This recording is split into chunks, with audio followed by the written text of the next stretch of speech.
day, little Jack was playing his banjo on his porch.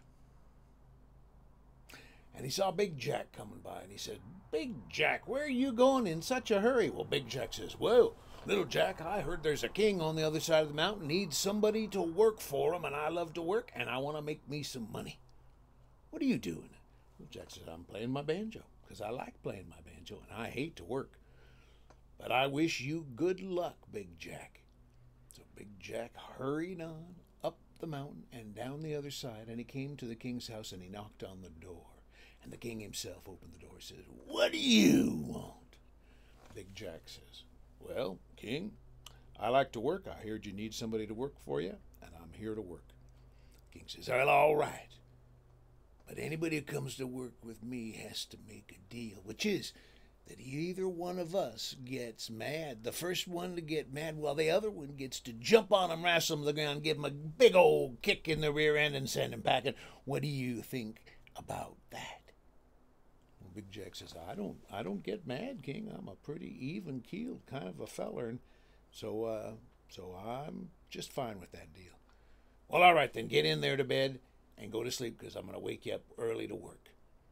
And he sent him into bed, and he didn't give him any supper, nothing to eat. Big Jack thought that was kind of odd, but he woke up in the morning. King sent him out with his herd of sheep, and the king he counted them all up, make sure you don't lose a single one. Big Jack, he says, "I won't lose any." So Big Jack goes out in the field, and he herds those sheep all day long, and he's getting pretty peckish. He's getting kind of hungry. He hadn't eaten in a long time, but brings them back. King says, "You did good. I counted them up. You didn't lose a single one. Now get in there to bed and go to sleep. Wake you up real early in the morning." Well, he woke him up early in the morning. He didn't give him any breakfast, nothing to eat at all, and sent him out with the sheep. Big Jack's starting to get real hungry. Stomach's starting to hurt, but he's hard worker. He watches those sheep, takes care of them, herds them back in at the evening, and King counts them up, said, "You did good, Big Jack, didn't lose a single one. Now get in there to bed." Well, this goes on for 3 or 4 days. No breakfast, no supper, nothing to eat at all. And Big Jack, to be honest, he can hardly walk. He's getting so weak.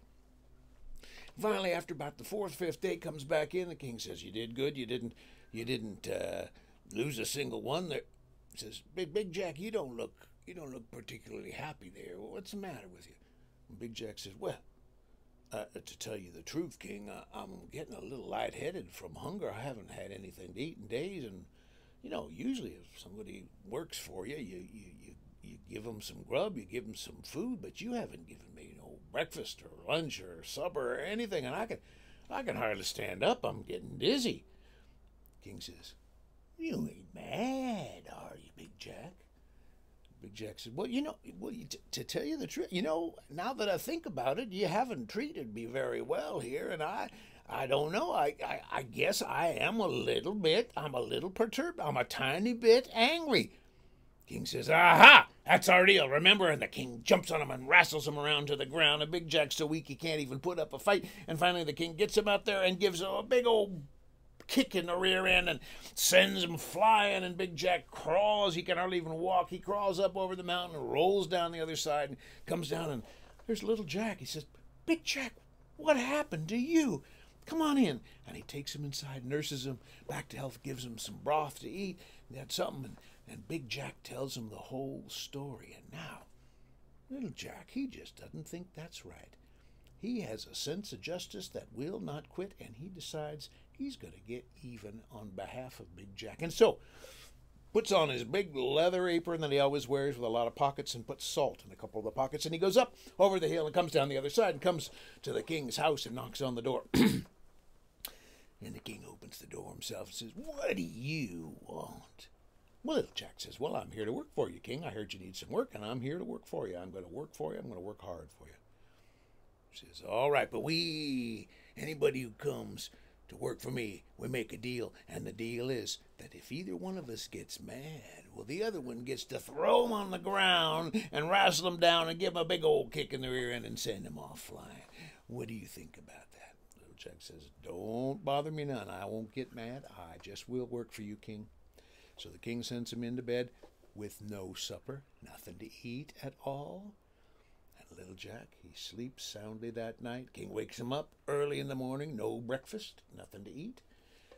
Take these sheep up on the hill. Don't you lose a single one, all right? That you can do that, little Jack? Oh, little Jack says, "Look, I can do, herding sheep's my middle name. I herd all kinds of sheep. Big ones, little ones, skinny ones, black ones, whites are partly white, partly black, ones that are..." "Shut up," says the king. "Just take them out there. Don't lose any of them." So little Jack, he goes up into the mountains and watches the sheep. It's a beautiful day, and he gets a little hungry about noontime. So he gets a big stick, picks out a fat sheep, and knocks it on the head and kills it dead and skins it out and cooks it up. And he has himself a big old mutton lunch. Oh, he eats all he could possibly eat and then some, and takes the rest of the meat and puts it in with the salt in his big leather pockets, and he comes back with the sheep that evening, and the king's out there, he's counting them up. "Oh, yeah, little Jack, one of my sheep is missing. Where is it?" Little Jack says, "Well, king, you didn't give me any supper last night, nor any breakfast this morning, and so I got a little hungry about lunchtime, so I killed one of your sheep and I ate it up." "You ain't mad, are you, king?" King goes, "No, I ain't mad. But get in there, go to sleep." So little Jack went in. It didn't bother him to not get any supper that night, because he woke up in the middle of the night and he had a big old midnight snack of cold mutton and salt. Ain't nothing better. King woke him up the next morning, didn't give him any breakfast, nothing to eat, sent him off with the sheep. Well, little Jack went off, another fine day, and he was getting a little hungry about 1 o'clock, and bought himself a stick, came over with one of them sheep, killed it dead, roasted it up, had another big old mutton lunch, put the rest of the meat in the pocket with the salt, and he went back, and the king was busy counting. So, "Little Jack, what happened to one of my sheep? There's another sheep missing. What happened?" Little Jack says, "Well, king, you didn't expect me to be able to survive without eating anything, so I got to be a little hungry at lunchtime, and so I just killed one of your sheep. I ate it." "You ain't mad, are you, king?" King says, "No, I am not mad. Get in there to bed." All right. And so he went into bed, but it didn't bother him at all, because he had salt mutton in his pocket. Well, the next morning, he woke up early. The king came and said, "Get out of bed now. We got to get you to work." He said, "Am I going to herd sheep today?" "No, you're not herding sheep. Well, I want you to take my 2 prize plow horses. On the other side of that hill there's a field. I want you to go and plow that field." "All right, king." So he went down. He took his beautiful big plow horses and he took them out with the plow. And there was a big old field out there. And he started plowing. When he happened to look over, there was an old farmer coming by. And the farmer had a mule. And the mule was so sway-backed that its stomach rubbed against the ground. And it was so sway-backed that stomach had rubbed itself so shiny that actually, if you got under the mule, lifted up, you could see yourself in that mule's stomach. Well, Jack ran up to the farmer and he said, "Oh my God, that's the most beautiful mule I have ever seen. Is there any way you'd trade me for that mule?" The old man looked at him like he was crazy. He said, "Trade you for what?" He said, "Well, you see those 2 big old plow horses? Those are just ordinary plow horses. There's no mule like this in the world. Would you trade me those 2 plow horses for this mule?" Sure, said the farmer. I'll do it. You look like a nice young boy." And the farmer jumped up on one of the horses and grabbed the reins from the other one and took off as fast as he could. Meanwhile, Jack took that old mule out and hooked it up to the plow and started plowing. Well, the other horses, with those big, strong legs of theirs, they could plow straight. But this old mule had a hard time, so it was just plowing around in circles, because it really couldn't keep going very straight. Circles and curly cues. Well, the king came out because he wanted to see how Jack was doing. He didn't quite trust him from the couple days before, and he came out and said, "Big little Jack, what are you doing?" "Well, I'm plowing, king. I'm plowing." But you're plowing in circles." "Well, yes, I am plowing in circles. That's how we do it back where I live. It's much more creative way to plow, don't you think?" The king said, "Well, and then he caught sight of the mule. He said, "Little Jack, where are my 2 prize plow horses?" "Well, king, I had a chance to trade him for this mule. Isn't that the most beautiful mule you ever saw?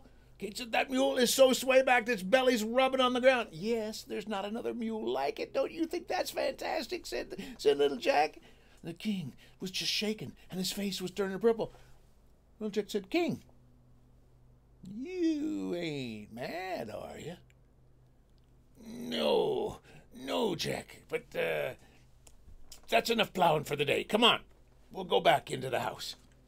It was only about 3 o'clock in the afternoon. The king said, you go to bed now. Little Jack said, this early? Yeah, go to bed now. No more work today. And so Little Jack went in, and he had no supper, nothing to eat, but he still had plenty of mutton in his pockets, and so he was just fine. Well, the next morning, the king woke him up real early. And he said, come on, get out of bed. We're going to go to work now. Little Jack says, all right, we going to do more plowing? No more plowing. Sheep herding? No more sheep herding. Well, what are we going to do, King? Well, Little Jack, you see up on the hill there, that's where I keep my apple trees. And I want you to go down to the shed, just get a couple of baskets and a ladder, and just go up, and I want you to pick off the apples on the apple tree. And think you can do that? Oh, picking off apples is my other middle name. They call me Little Picking Off Apples Jack. I pick off apples, all kinds of apples, red ones, green ones, yellow ones that are partly red, partly green. Some of them are partly green and partly... Shut up, says the king. Just go get the baskets and pick off the apples.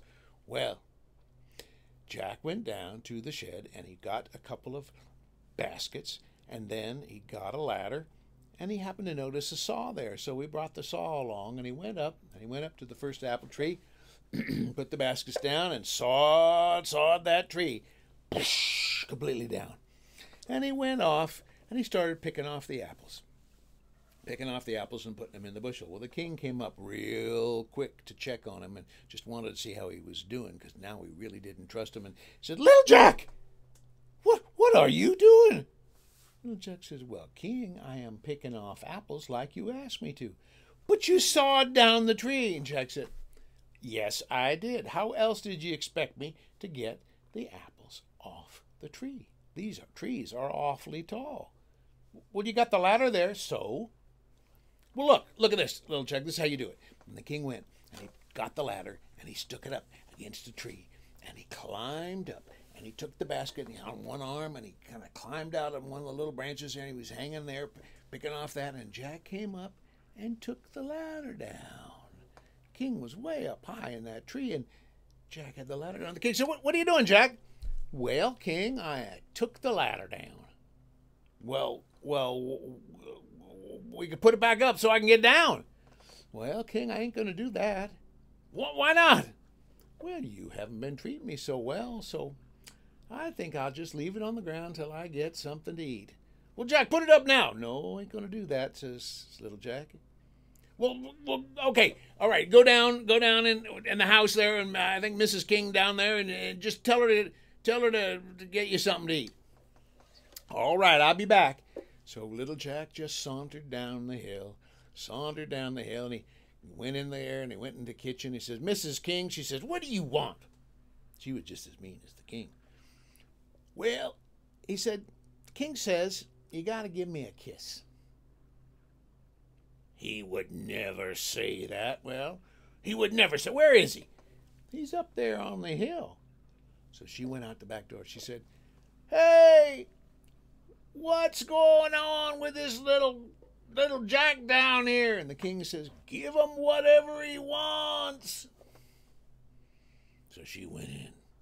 Oh, she was mad. She says, all right then, right there, if you want to, you just give me a kiss. All right. So Jack went, kissed her right on the cheek. And then he sauntered back up the hill, and he got the ladder, and he put the ladder there, and the king came down, and Little Jack says, so we cut down another tree and pick off some more apples or something there? No, we're done today. Come on down here.